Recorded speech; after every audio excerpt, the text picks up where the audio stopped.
Hey guys, welcome back to another episode of Dynasty After Dark. I'm your host, Calvin Timms. You can find me over on Twitter at TDC_Calvin or on the Dynasty After Dark YouTube channel.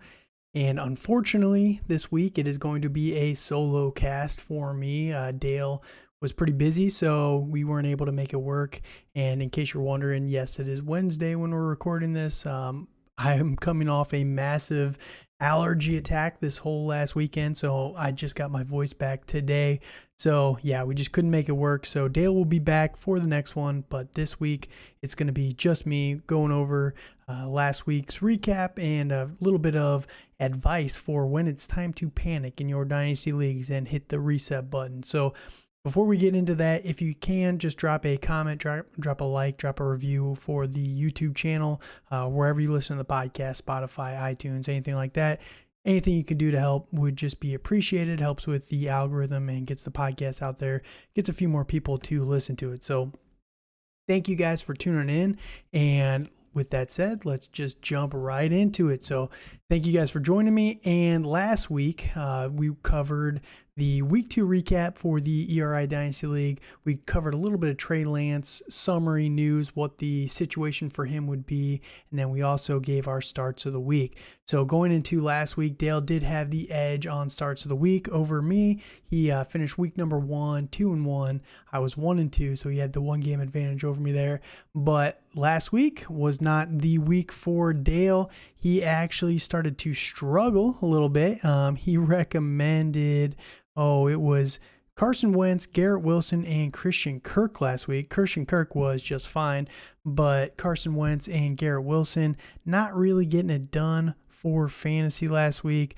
A little bit of a not great situation for Garrett Wilson. I do believe he got banged up in that game, which kind of led to his lesser production. But yeah, after last week though, I did catch up. I am now 2-1. And we are both tied at 3-3. My starts of last week were, if you remember, Kyle Pitts, the ever so bold of me to say Kyle Pitts, which I will count that as a hit, especially for a tight end. 14 fantasy points is pretty good. Amari Cooper, who went off last Thursday, love to see that. And then Miles Sanders did not hit for me, which was surprising considering how well the Eagles did in their game. So a little bit of a downer there, but hoping to rebound with my 3 guys here this week. So before we get into it, my 3 starts of the week. First, we're going to start with Ramondre Stevenson, running back for the New England Patriots. I think that the matchup is going to be very good. I know a lot of people are worried about, losing Mac Jones for the next couple of weeks with the ankle sprain, but Green Bay has been getting gashed completely on the run, on the ground through the run game, and Ramondre Stevenson is starting to take over in New England. We all know Damian Harris is going to be a free agent after this year. I really doubt that Bill Belichick is going to bring him back. But last week, Ramondre, 5 targets through the air and then also 12 attempts, which was 1 more than Damian Harris had on the ground. So he's just so explosive. And when he gets the opportunities, he definitely delivers. Had a fumbling problem, in the preseason, and last year, but so far through 3 games, he's been able to keep it under control. So I think Ramondre Stevenson is poised for a massive week against the Packers this week. They're going to be playing catch up, and I think that the opportunities are definitely going to be there. My number 2 guy that I'm going to be recommending this week is going to be Rashad Bateman up against the Buffalo Bills. And I know that the matchup is not great, but Rashad Bateman, he is the number 1 option, and Buffalo's secondary is absolutely destroyed right now. They have like 6 guys that are injured. I think Micah Hyde, their all-star safety, is out for the rest of the season. They are just getting beat up on the defensive side of the ball, and Rashad Bateman, I think that he's going to be able to feast because the Buffalo defensive front is massive. We all know that. They're very, very good.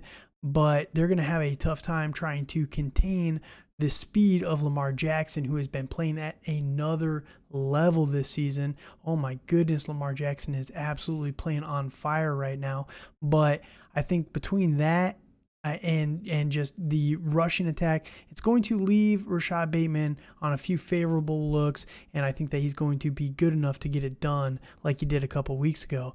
And the biggest thing with Rashad Bateman is he's only playing about 2/3 of snaps, 60 to 66% so far on the season. I think that's going to uptick here in the next couple of weeks. He's just so necessary for them to win. When he's on and he's playing well, it's just such a difference maker. And the craziest part for him is he's not doing a ton. He's not getting a ton of catches each and every week. But the first 2 weeks, he had those touchdowns.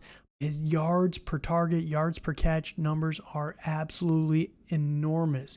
His yards per catch are about 30 on average throughout the first 3 games of the season. So it doesn't take a ton for him to have a good play, and I am predicting that in this one because it's going to be a little bit of a shootout. Buffalo's defense is a little banged up, so there's definitely some opportunity, and I think people might be a little bit scared to play Rashad Bateman against Buffalo given the name of that defense, but I am full guns ahead for Rashad Bateman. And then the last guy for me is going to be Antonio Gibson.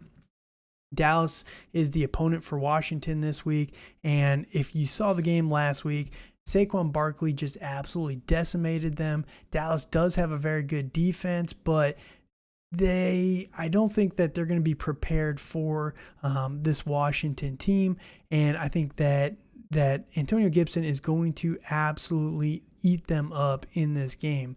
Now, Saquon Barkley, you can argue, is definitely a special type of player. I get that. But if you go back a couple weeks ago, Joe Mixon was very efficient on the ground. He had the pass catching opportunity as well. So I just think that they're going to be able to kind of compete with Dallas in this game. And I do understand that, it's Dallas. They don't have Dak Prescott yet. They're kind of running this whole thing with Cooper Rush. They haven't been very good offensively, and I think that it's just going to leave more opportunity for running throughout the entire game because they're not going to be able to go up to a massive lead early, and it's just going to give more opportunities to Gibson, and he's explosive enough, similar to a Saquon Barkley, that he can pop off a few big runs and maximize that opportunity he's going to get this week. So that is my 3 guys for this week. And if I look over at who Dale sent me, because he did send me his starts of the week, he's going with Jamal Williams, kind of an easy one, the no DeAndre Swift probably this week against Seattle. Seattle's been getting gashed. You saw what Cordero Patterson was able to do to them just last week. So it's not a super bold take there, but Jamal Williams is going to be a locked-in stud if he's starting here. He's got Khalil Herbert, which is a pretty good start in my opinion up against the Giants. We saw what Dallas was able to do. This Giants defense is getting there. They're trying to turn a corner, but both of these teams are 2-1, which is just absolutely wild to me. And the Chicago run game has just been working. It's been very, very good this whole season. It's just very unfortunate that their passing game has not been there at all. But Justin Fields, he's averaging, 4 yards per carry. He's got 95 yards through 3 games, which isn't a ton, but it's a lot for a quarterback. And then you just look at what the running backs have been able to do through 3 games. David Montgomery already has almost 200 yards through 3 games. Khalil Herbert combined, and this is with these guys completely splitting, has 240 yards already on the ground. 3 touchdowns for him. David Montgomery has no touchdowns yet on this season, but they've just been able to gash people on the ground. So I do like this quite a bit. Giants defense definitely not there, like I just mentioned. So there's going to be some potential upside for Khalil Herbert, and we saw what that ceiling can be for him last week. And then his last guy is going to be the London game, the good old Chris Olave, Ohio State homer here for him up against the Minnesota Vikings defense in London. And it's going to be an interesting one because the rumors today were that Jameis Winston missed practice, so he might not be playing in this game, and then it would be Andy Dalton and or Taysom Hill. Does make me a little nervous, but Michael Thomas and Jarvis Landry are both injured right now, both possibly rumored to be able to miss this game. So if both those guys are out, that just leaves a massive opportunity floor for Chris Olave, and I do believe he's good enough that Andy Dalton or not, it's going to be able to cash in on that opportunity. So I do like that quite a bit. Chris Olave has been looking very good through the first couple of weeks here, so like that shout there. So we'll see how the rankings kind of go as we continue to go through the season, but that is our 3 start and sits for week number 4. Let us know what your thoughts are over on YouTube or, again, wherever you listen to the podcast. All right, now with that out of the way, the next piece that I want to get to today before we finish with the recap of week 3 for the ERI Dynasty League, my home league that we've been covering so far through 3 weeks here, is when is it time to panic for your Dynasty roster? So right now we're 3 weeks in, going into week 4, and a lot of people have not been able to live up to expectations so far on season. A lot of teams out there are 0-3, 1-2, and wondering, what do I do? All these players that I thought were going to be really good, these Cole Kmets that we thought were going to be very good this season, are just not paying off, and what do I do? Because my team is just not looking as competent as, the preseason hype kind of made it out to be. So what do I do with my team? When do I start to freak out? Do I throw in the towel after week 4, or do I just try and go all in and make a run for it? So my biggest piece of advice would be, as of right now, to slow down, calm down. If you've started 0-3, don't freak out. I'm 1-2, 0-3 in a couple of leagues.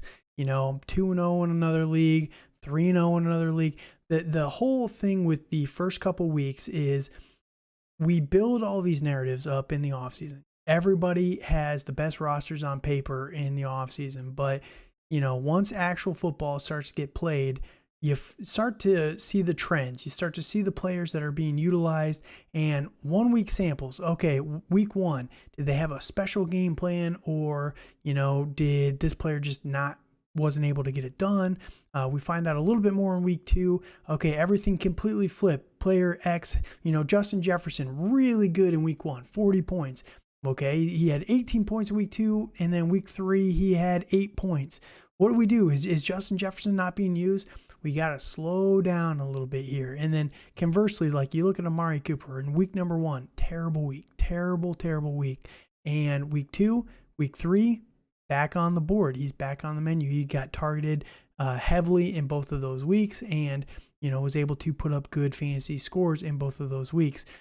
Cam Akers is another, he's another example of this. Week number 1, he had 5 snaps total in the entire game. Week number 2 was closer to 50-50. Week number 3, he out-touched the ball on Darrell Henderson in the same backfield. So things change. You just need to analyze how things are kind of going through the first couple of weeks. And week 4 is the first week where I feel confident knowing which players and which defenses are good matchups, right? Because that's the other thing. All these changes, everyone likes to talk about the offensive players. Oh, Alvin Kamara, he's going to be terrible. Oh, he's going to be really good. The back and forth is always on the offensive players. We rarely, as a fantasy community, tend to pay a ton of defensive, we don't pay much attention to the defensive side of the ball, right? We know that the Detroit Lions drafted Aiden Hutchinson number 1 overall, or 2 overall, I guess. And it's going to help the defensive line. But what else did they really do this offseason? Who else did they bring in? We don't really track that for all the different teams across the league. So it takes a couple of weeks to really see which defenses are bucking the trends and who's better than what we kind of expected going into the season. So, for example, a lot of people were kind of down. People were really high on Baltimore's defense, and through 3 weeks, Baltimore might have a bottom 10 defense in the NFL. It's really, really bad. Conversely, Miami, people weren't super high on their defense, but it's been playing very, very well. The Houston Texans, I know they're one of the worst teams in the NFL. They're 0-2-1, but their defense has been playing pretty tough so far. So we get to see through the first couple of weeks which defenses are actually, a decent challenge and which ones are actually a little bit softer than what we thought going into the season. So we just need to take all that into account. Now, What I would do is week number 4, 5, 6. This is the analyzing weeks. Set your best players. See if you can maneuver the matchups a little bit better, because again, the first couple weeks it's kind of a crapshoot. You don't really know in week 1. You play your best players on paper, and either they produce or they don't. Week 2, you kind of correct, and a lot of teams and players tend to overcorrect based on week 1. We don't try and think through things logically all the time, but you overcorrect sometimes and it costs you another win there. Week 3, maybe you just got unlucky. It happens in fantasy football. So week number 4, 5, and 6, set your best lineups. Week 6 is the first week of buys this year. I think it's only 2 teams in that week, so it might be a little bit, maybe it's 4 teams, I think. So it's going to be a little bit softer. And if after week 6 you're 0-6 or 1-5, 2-4, that's when you really need to start analyzing your team for the next steps. And I'm going to be back here after week 6 and really talking about what the next steps are, and if you need to start looking at throwing in the towel, rebuilding, because like I said, anything can happen through 3 weeks. You could get unlucky. You could get, you just don't know which players to play. I'm 0-3 in the league because I started Cole Kmet 3 straight weeks, and he's basically goosed on me every single week. Week number 1, I started Hunter Henry. Week number 2, I started him again with Cole Kmet in the same league. It's a tight end premium, so I'm not crazy for starting 2 tight ends, but, got gooses in basically both weeks, and those guys really killed me. So, and it's how it kind of goes. And week 3, didn't start Hunter Henry anymore, still started Cole Kmet because I figured that they would eventually try and get the passing game going for Chicago. I was wrong, but you just got to look at that, and I'm not going to be starting Cole Kmet again until I see something from Chicago worth starting him. But you kind of take those lumps, you learn those lessons early in the season, and you just try not to continue those mistakes as you go forward. I'm not going to start Cole Kmet for 17 weeks because he might have one breakout game, right? So we just got to make sure we're learning, paying attention to your players. Which defenses do you think are a little bit softer? Which defenses are a little bit harder? Pay attention to those matchups and, really just think through things for a matchup and player evaluation standpoint for the next couple weeks. Convene again here in a few weeks, and we'll go from there. So don't freak out just yet. Don't sell the farm. Don't go all in. If you have the opportunity to sell a couple guys a little bit cheaper, sell guys a little bit high, like Khalil Herbert, maybe you sell him pretty high for a future first, whatever you can get for him, maybe consider doing that. But at the same time, if Dave Montgomery, he's had injury issues in the past, if he comes back and gets injured again, Khalil Herbert has looked very good. So, you don't want to be selling somebody short term who could help you for the rest of the season. So I think it's a little early to freak out just yet. Not time to panic. So it is not time to panic yet to answer that question. But yeah, just kind of look through things and just be aware. That's the biggest piece of advice I can give at this point in time. All right. So that said, I'm going to get a quick drink, and then we'll be right back with the recap of week number 3 for the ERI Dynasty League. And if you can't tell, so I'm back. Did pause it there for a second. My voice is starting to get a little rough, so it's not fully healed yet. So I'm trying to kind of go through this a little bit quicker than normal. But we will see how long it goes before I might start taking a couple breaks. We'll see. Might get a little choppy here as we go through the video. But going to try and recap week number 3 here for the ERI Dynasty League. And for my team specifically, if we pick up where we were last week, I was 0-2, and my matchup was against Dan Brinsfield, the Great White Hype. He was 2-0, the most dominant looking team we've ever seen in fantasy football. It's just absolutely disgusting. And he was my week 3 matchup. And going into it, the projections were just absolutely crazy. I was projected 137 to his 171. Oh my goodness. This is a 1 quarterback league, guys. 10-team 1 quarterback league. That's just crazy. The next highest projection on the week, the entire week, was 150. He was basically a full player ahead in projections. Well, the final score came down to, it was not quite the banger that, it was projected to be here, but the final score was 121.7 to 106, and I was the victor. Let's go. Celebration music. I actually got the win over Dan last week. Puts me at 1-2, him at 2-1. And yeah, it was a great time. Justin Fields absolutely delivered for me. Got me 5 points. But no, I got 121 points. It was just a very bad week for Dan. Going through his roster, his players were not even that terrible. It's just none of them were elite like normal. Russell Wilson kind of disappointed. He's been disappointing all season so far. And yeah, it's just not a great situation for him. Jonathan Taylor got 12 points. Can't really complain about that. He outscored DeAndre Swift on the other side for me by 5 points there.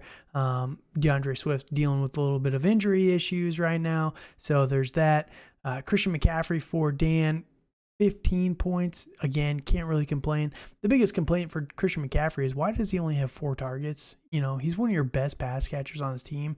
That's what made Christian McCaffrey so elite for so many years, is he would average like 8 targets a game. Why does he only have 4 right now? Come on, get that up, Carolina. Stop being garbage. But he outscored Leonard Fournette for myself. I really thought Leonard Fournette would have a little bit more usage in the passing game. Only 6 targets, 5 of 6 through the air for Tampa. I think that they just really needed him to block a little bit more. They weren't able to utilize him as much as they wanted. Russell Gage was basically the go-to guy in this week. Allen Robinson, 4.3 points, 2 of 5.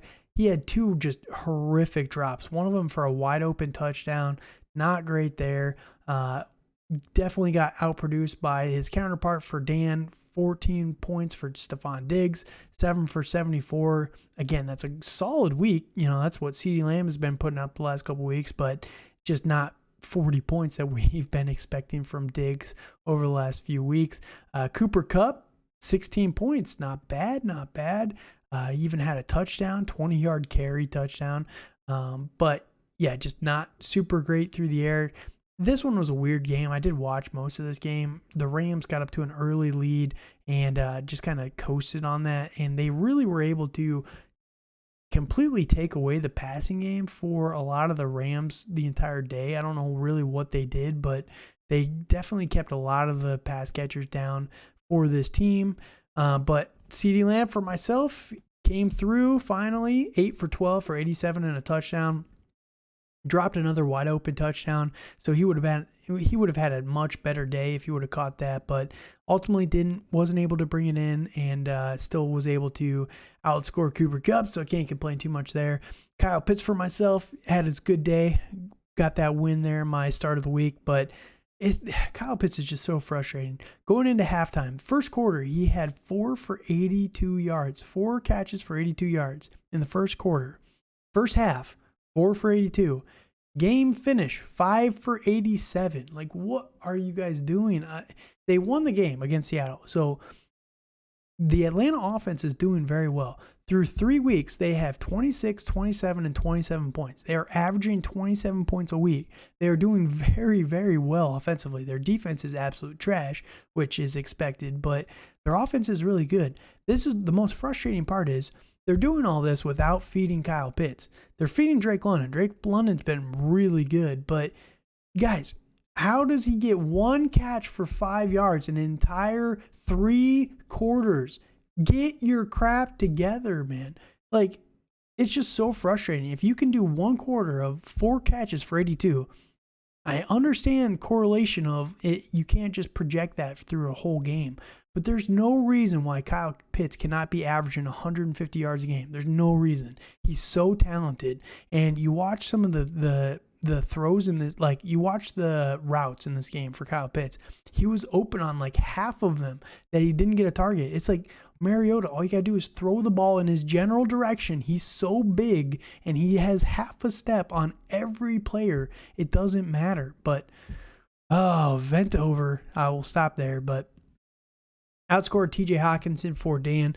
TJ got that BS touchdown. That saved his day. But TJ Hawkinson has been absolutely horrendous the last couple weeks.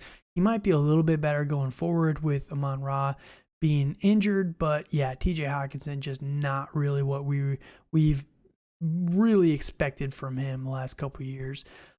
Disappointing for sure. Then you get to the flexes here. Elijah Moore for myself, last minute switch. I had to make the call. Wasn't sure if Keenan Allen was going to end up playing this week, and he ultimately did not, so I'm glad I got that switched in there. Still would have won, even with a goose from Keenan Allen, but it would have been very close, and I would not have been feeling comfortable. But Elijah Moore outscored Justin Jefferson for Dan. Not going to say that happens very often. 4 for 10 for 49 yards. I don't know really what happened. I wasn't able to watch a lot of this one, but I like that he had 10 targets. I don't like that he only had 4 catches on 10 targets.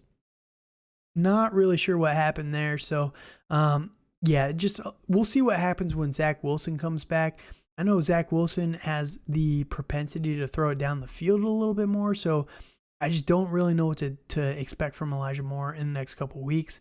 But Justin Jefferson, 3 for 6 for 14. Detroit was able to completely erase him from this game. I don't understand it. I watched most of this game, and I just still did not understand where Justin Jefferson was throughout the whole game. It was just weird. Saquon Barkley for myself is my second flex there. Had a day. What Saquon is back. It feels so good. Just rooting for Saquon just feels good. It makes me happy to root for Saquon Barkley. Destroyed Tyreek Hill against Buffalo, 2 for 33. Kind of the nature of Tyreek. Waddle went off in this game, but yeah, it's very hard for both him and Waddle to go off. I know that they did it last week against Baltimore, but the Baltimore defense, again, looking for those trends, have not been very good throughout this season. So I think that that's something to keep in mind going forward, that maybe the Baltimore defense that we've grown accustomed to in our brains, thinking is always usually pretty elite, is not so good this year. It's a wash on the kickers, and then I outscored his defense by 6 points. Started the Carolina Panthers, had the second best defense on the bench. Suck it, Dan. Philadelphia Eagles picked them up for a few fab dollars. Can't complain about that. You know, I got them for $10 off of waivers. Can't complain. Philadelphia's defense does look very, very good throughout this year.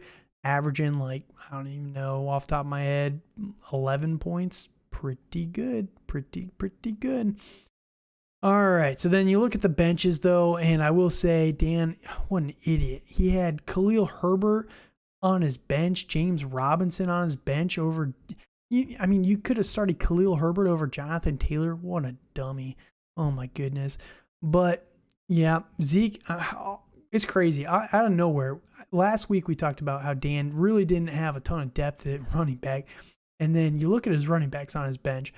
All of them had a touchdown or 2 for Chase Edmonds. It's just crazy.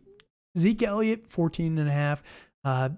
Chase Edmonds, 16 points with the 2 touchdowns. Cam Akers had 10 points with the touchdown for him. He also lost a fumble, so I think he would have been around 12, 13 points.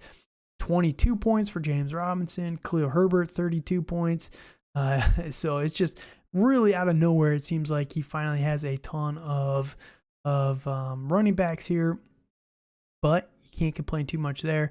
It's a good problem to have, especially with those wide receivers up at the top. Myself, I really didn't make too many mistakes. Jimmy Garoppolo over Justin Fields would have been the better start, but the 2 picks really kind of threw it off for Justin Fields. I guess Jimmy Garoppolo had the fumble loss and an interception. It's just, Fields' passing work has not been at all good in any measure. But the only other player that I could have started that would have been a better upgrade for myself would have been Devontae Parker. Wouldn't have projected that, 5 of 10 for 156 yards. Man, that's just not sustainable week to week. So ultimately, I did get the win. Managed to get my first win on the season over Dan. Can't complain there. Super happy there, but I do feel like it was I feel hollow because his team just completely crapped the bed compared to their potential. If that's what they were doing every single week, I'd be super happy because it means Dan wouldn't be such a monster, but alas, that is not the case. All right, now we go to the next matchup. This one was a heavy hitter matchup. Both teams were 2-0 going into the week, and Rob versus James, Laces Out versus I'm on a Mission. Both of these guys, like I said, undefeated, and the projections were 138 for James, 124 for Rob, and just like the projections went, James got the victory, 103-97. So it was pretty close ultimately. But Justin Herbert wasn't able to get it done against Jacksonville. Got outscored by Patrick Mahomes for James. Running back wise, it was about a wash. Aaron Jones was terrible against Tampa. Tampa's defense looks really good. Clyde Edwards-Helaire got another touchdown, so you love to see that. But he had 7 carries for 0 yards, 5 catches, which is good for 39 there. So you like to see that a little bit more. But yeah, definitely the touchdown saved him there. But Tony Pollard on the other side, 13 for 105, pretty good.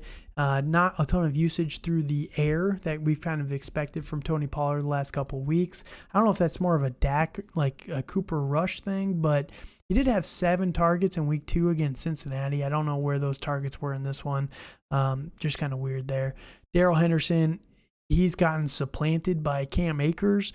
I know Cam Akers had the fumble, so they might kind of give Henderson a little bit more usage in this upcoming game. But yeah, it's just Cam Akers is the dude, man. It seems like they've never liked Darrell Henderson. It's been something that we've said for years and years and years. And everyone always looks at, oh, well, Cam Akers is recovering from an injury, so, they're using Darrell Henderson. It's got to be the guy. They said he was the guy, so he's going to be the guy. But he's never the guy. He's never the guy. That's the problem. Jamar Chase versus Drake London. Drake London outscored him by 2 points. Not too bad there. Jamar Chase has been a little bit down the last couple of weeks. He had that big week 1, but only 10 last week, 12 this week. Kind of disappointing there. Amon-Ra St. Brown outscored Michael Thomas, so there's that as well. And Tyler Higbee outscored Pat Freiermuth. So those are all wins for Rob there, but he even had DK Metcalf outscore Deontay Johnson. But ultimately, the biggest difference was those running backs, the Patrick Mahomes difference over Justin Herbert, and then defenses. This is why I hate them. 7-point swing, 7 points. If we didn't have defenses, Rob would have won this game. So another argument there for why we should get rid of defenses. But defense for James, New Orleans got 5 points, -2 for the Chargers against Jacksonville. It's so dumb. Defenses are garbage, but whatever. Kickers and defenses, get them out of here. But you look at the benches, and Trevor Lawrence went off in this game. I'd probably, if I'm Rob, think about starting him the next couple of weeks, just because Justin Herbert injured is just not the same. It kind of stinks. Jamal Williams went off for James on his bench. Good news for him is he'll have a chance to redeem that this upcoming week with Swift being out possibly. Other guys that went off, Zay Jones for Rob, I wouldn't have probably started him. Greg Dortch is another guy. Greg Dortch is someone that's very interesting. He's been producing the last couple of weeks. Now, I think there's a timer on this. I think he's got 3 weeks left until his timer runs out. But against Carolina this week, his targets have been 9 in week 1, 4 in week 2, but he had a touchdown which saved his week there, and 10 targets last week. And again, they were behind pretty much the entire game. Carolina's a little bit different. Their defense is pretty good, but yeah, it's somebody that's interesting to watch. Marquise Hollywood Brown, his teammate, was on the bench for James here. That's a big miss on the week. Oh, that one hurts a little bit. 29 points, 17 targets, 14 catches in a PPR league. That's 14 points just in catches. And then you had the 140 on top of that. Our league gives out an extra point over 100 yards, but yeah, big miss on that one, but can't complain too much. His starters, I don't blame him whatsoever. Garrett Wilson, Deontay Johnson, yeah, pretty good names there. So ultimately, James gets the victory, goes to 3-0. Rob is now at 2-1, still doing pretty good. Bad week. He was by the worst manager on the week. So how's that feel, Rob? You talk a little lot of crap about who's the worst manager 2 weeks in a row because I'm trying to figure out which players to start. And now how's it feel, huh? Yeah, rub it in a little more. So Rob is he's the lowest scorer and the worst manager, but we'll see how that goes. Now, the next matchup was a little bit more interesting. Really close here, really, really close. And this was Braden Heinreich, who was also 2-0 going into last week. against Keelan rushing. Keelan was 0-2, so it was kind of a underdog story here. Projection-wise, Braden was projected to absolutely murder Keelan, 147 to 124, and Keelan got the victory. So he pulled the upset here, which is huge for him. Lamar Jackson has been just on an absolute tear. Outscored Joe Burrow for Braden by 17 points, which is more quarterback points than I've gotten in like 4 years. So yeah, that's just wild. I can't even imagine what 40 points from a quarterback would feel like. Cordero Patterson absolutely blew out Joe Mixon for Braden. Cordero Patterson coming from the dead. Jeff Wilson outscoring Kareem Hunt, which was kind of weird in that game. You know, Kareem Hunt was so close to scoring a touchdown, but yeah, wasn't able to get it done. So we'll switch that up a little bit there. But this was a close one. Again, I don't know if I said it or not, but 158 to 152. So that touchdown that Kareem Hunt did not get would have won the week for Braden, but yeah, didn't get there. A.J. Brown outscoring Michael Pittman for Keelan. You got Christian Kirk outscoring Terry McLaurin for Braden, so there's a win there. Christian Kirk has been very good, 6 for 72. Christian Kirk through 3 weeks, man, has been on fire. And I don't know if he's going to be able to continue this the whole year, but you'll love to see that. They paid him a ton of money to bring him down here, and through 3 weeks, 12 targets, 6 targets, 9 targets. He's got 6 catches in each week with, 70 plus yards, 100 yards in week 1 on those 6 catches. 2 touchdowns last week, 1 touchdown this week. I have a feeling this week's going to be a little bit rough for him against Philly, but again, you got Houston next week, Indy, the Giants, Denver. It's a good slate of matchups for Christian Kirk, and he's really been able to produce pretty well on the season. Travis Kelce did outperform Zach Ertz for Braden there.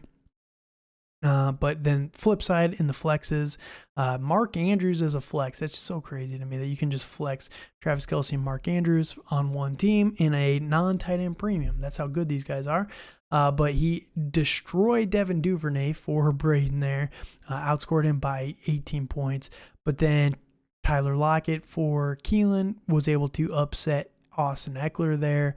And then, yeah, the kicker for Braden was able to salvage a decent amount of points there, 14 to 3 for Keelan. And again, another reason to get rid of kickers. They're just so boring. Like, whatever. Miami beat Buffalo. Kicker puts up 3 points. Arizona, Matt Prater loses. They lose to the Rams, but because he kicks 4 field goals, he scores 15 points and he gets a whole player's worth of points because they kick 4 field, whatever. Yeah, okay. Looking at the benches here, though, for Braden, Devin Singletary went off. Don't really blame him. Hard to start Devin Singletary right now over Kareem Hunt or Joe Mixon. Do like that, though. Juju Smith-Schuster had a decent week. He had that one run that just saved his whole week. Romeo Doubs, here's the one that's kind of interesting going forward. 8 for 8 for 74 yards. The dude is a catch machine. He is the 5th round pick for the Green Bay Packers, if most people don't know. He is a true wide receiver wearing number 87, which I love to see that. I'm so tired of these wide receivers wearing like single digits or, team number jerseys. Like, get that crap out of here. Give me a wide receiver that wears 87 or 89. Those are my dudes. I like those guys.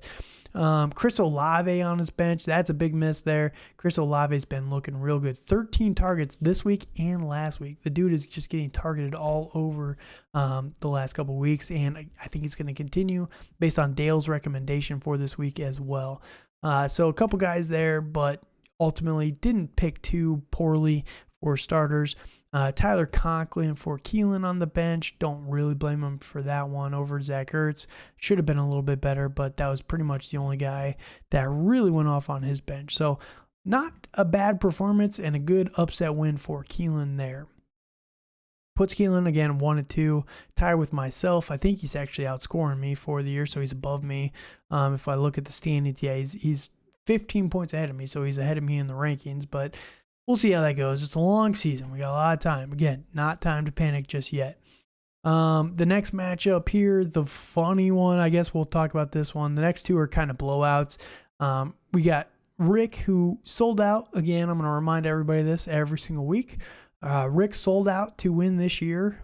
Got Tom Brady. He sold out to get, who was it? Gerald Everett and Mike Evans, who was suspended this week, ironically enough. And he got something else, but he basically gave up both of his firsts for the next couple of years. So he is very much in a win now mode. And oh goodness, this is just rough to watch, just looking through this roster. And then you got on the other side, you got the Great Rebuild. That's his name, the Great Rebuild. He's been rebuilding for 5 years now.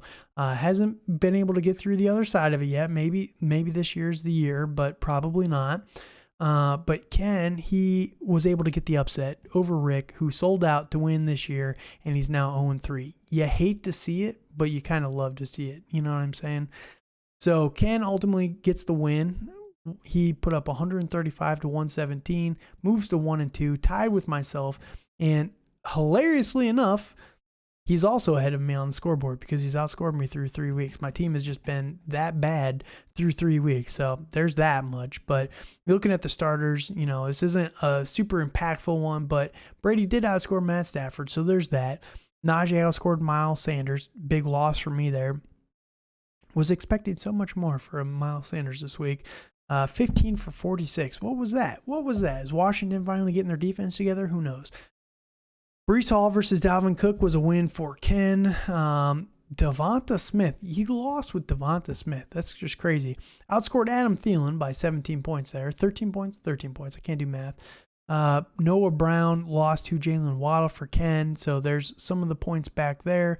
The biggest one, and this is a little bit of unfortunate, for Rick here, but Alan Lazard outscored David Montgomery 14-1.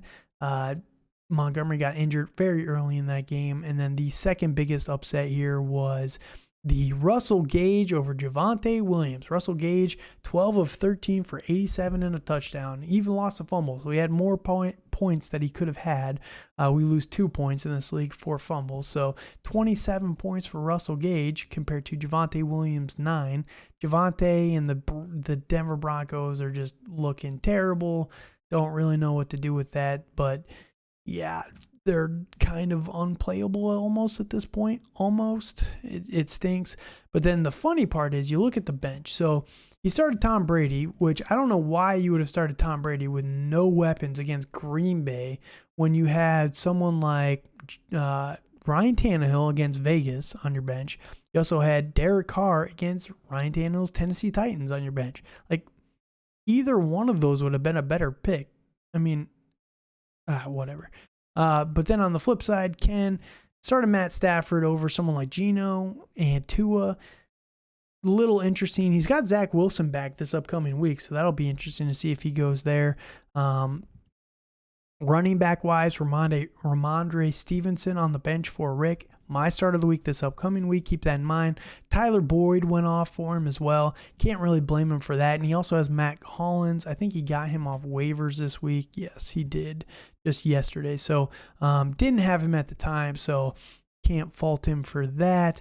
But then on the other side for Ken's team, Chenault had that big breakout run. And then Jelani Woods had the 2 touchdowns. But other than that, KJ Osborne was the only one that he I guess he missed on there, but ultimately a pretty good week for Ken. He got the upset victory.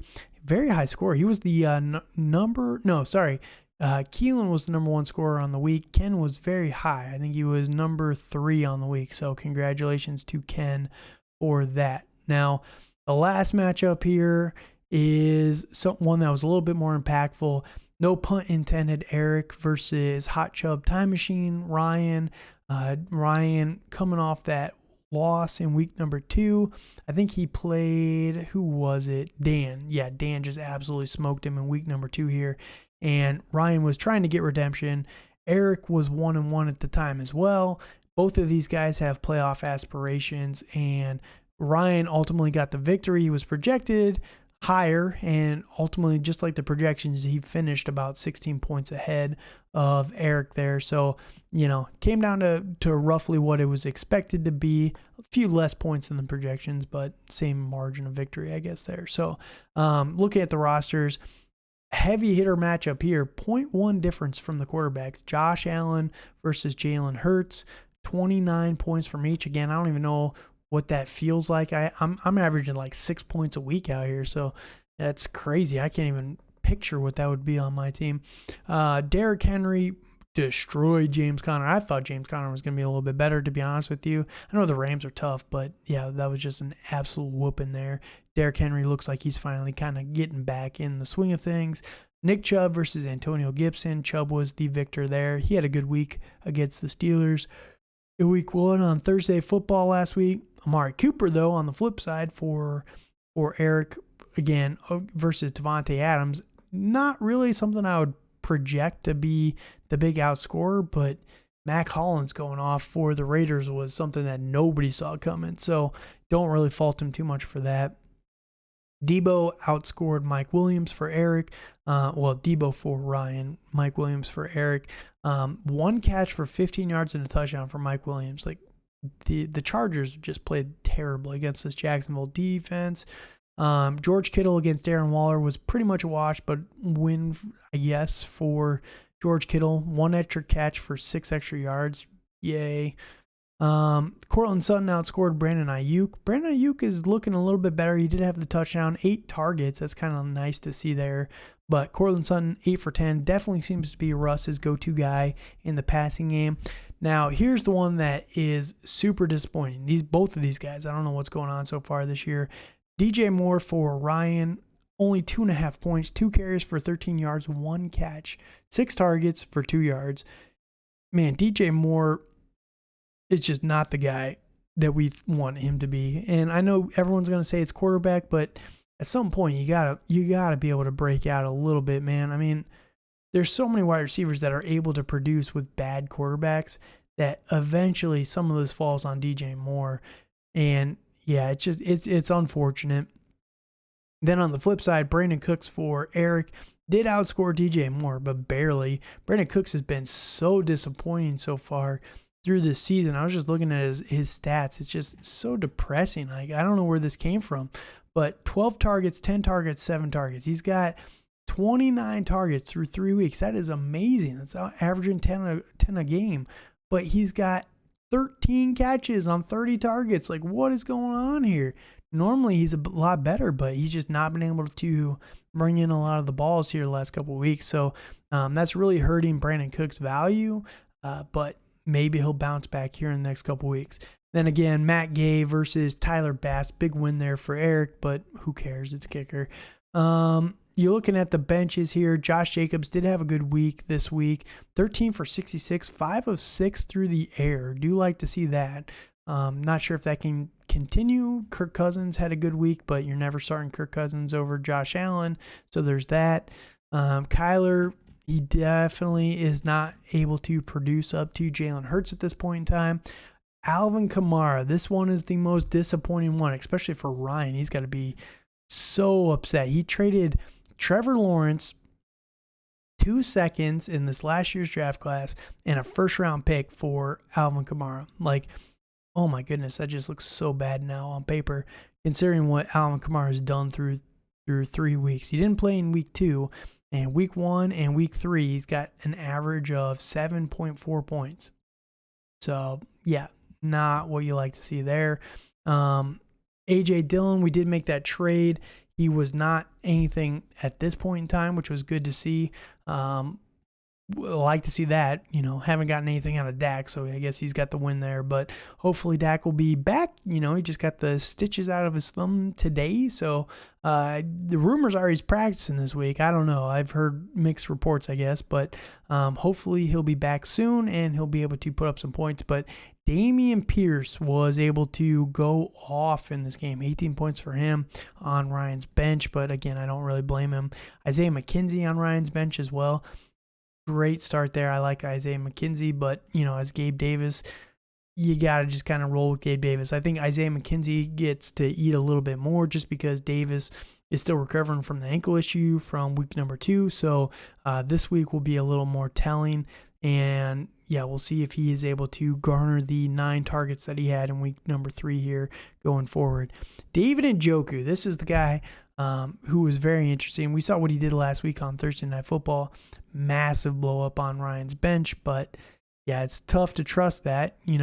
10 targets. He's not been able to do that in his whole career, basically. But through 3 weeks, 1 target in week 1, 5 in week 2, 10 in week 3. If these trends continue, that's like 20 targets against Atlanta this week. So probably should start him, but no, it's tough to trust him there. But then on the other side, for the flip side, Eric's team, again, Josh Jacobs is really the only guy that had a good performance. Cincinnati Bengals on the bench, but over the Baltimore defense, yeah, whatever. So yeah, he started the best guys for the most part. He could have gotten maybe a few extra points, but I don't think it would have made a 15-point gap there. So good try by Eric, puts him again, he wasn't able to get the win, puts him at 1-2, tied with myself. I am at the lowest of this tier of 1 and 2s, which is depressing because I just have not been able to get points. But we'll see. We'll see if I can get a quarterback eventually, and then maybe I can have a chance. But yeah, the standings as we go into week number 4 here, James is alone at the top at 3-0. Dan, after losing to myself, what a big loser. Didn't even start James Robinson on his bench over Jonathan Taylor. Idiot. He's at number 2 at 2-1 with a whopping 500 points, 60 ahead of the next team, even though he lost this week. God, it's so ridiculous. It's disgusting. Braden is tied for 3rd at 2-1. Ryan at 4th at 2-1. And then Rob at 5th at 2-1. That's the last of those guys. And we got 5 guys here, 1 and 2. Keelan is in 6th place. Eric is in 7th place. The Great Rebuild, Ken, is in 8th place. Myself in 9th place. Hopefully we can rally here through the next couple of weeks. And then Rick is in 10th place. And again, he sold out to win this year. So, you hate to see it. You hate to love to see it. But that is the end of this episode. Let me know what your thoughts are. Again, I like doing these recaps. And Dale will be back next week, so make sure you're following myself over on Twitter at TDC_Calvin, him at Dynasty_Dale, and any questions you might have for your rosters as we're starting to go through this. And again, don't take this one to heart. I know I'm 1 and 2. I'm sharing this with you guys. I'm giving you the confidence here, but don't take this as I don't know what I'm doing. I have so much depth that it's hard to start the right guys. I was the worst manager in week 1 and 2 because I didn't start the right guys. Okay, I'm sorry. I'm trying to win here, but no, I think if you have any questions, let us know over on Twitter, on the YouTube channel. Again, if you could just drop a like, subscription, anything you could, a comment, just to help with the video, that would be truly appreciated. But until then, next time, thank you guys again for listening, and good night.